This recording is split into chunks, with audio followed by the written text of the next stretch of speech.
મારું નામ સુમિત જિંદગીભાઈ વેજડિયા છે। મારો છોકરો આમાં 3 વર્ષથી અભ્યાસ કરે છે। સવારે મારા છોકરાનો અંદાજે 7:15 ફોન આવ્યો કે પપ્પા જલ્દી આવો, ડ્રાઈવર ખુશી દે છે અને અમને જેમ આવે ગાળો દે છે, અમારી સામે વોશરૂમ કરે છે અને એમ પણ કહે છે કે તમને મારે ભગાવી નાખીશ। તો હું 10 મિનિટમાં અહીંયા હું પણ ગભરાતા એટલો બોલતો અહીંયા આવ્યું તો જોયું તો 10-12 છોકરા હતા, એના વાલીઓ સાથે છોકરા એટલા ધ્રુપતા હતા। થોડી વાર તો મને ખુદને એમ થઈ ગયું કે હું કઈ સ્કૂલમાં ભણાવું તો શું છે।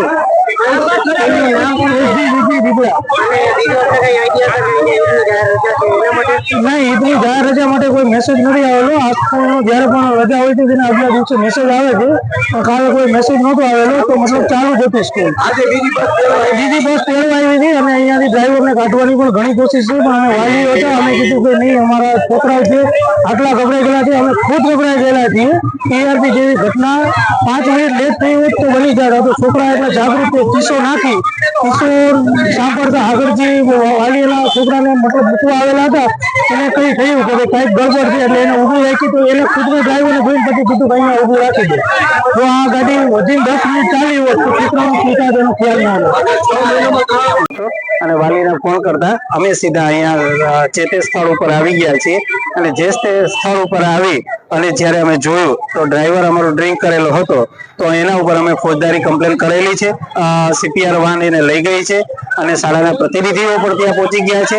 જે કંઈ પણ વિધિ થશે તો અમે અમારા પેરેન્ટ્સને સાથે રાખી અને એક્શન લેશું અને ડ્રાઈવરને અમે સસ્પેન્ડ કરીએ છીએ અને જે લીગલી પ્રક્રિયા છે એમાં અમે પેરેન્ટ્સની સાથે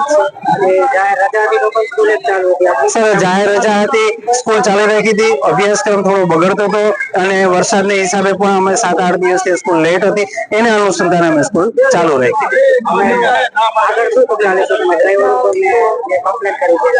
સર આગળના પગલાની અંદર એવું છે કે જે નિયમ મુજબ જે કઈ પ્રોસેસ થશે અમે એ પ્રોસેસ કરવા તૈયાર છીએ। સ્કૂલ આવેલી છે આપણે રીબડા, રાજકોટ।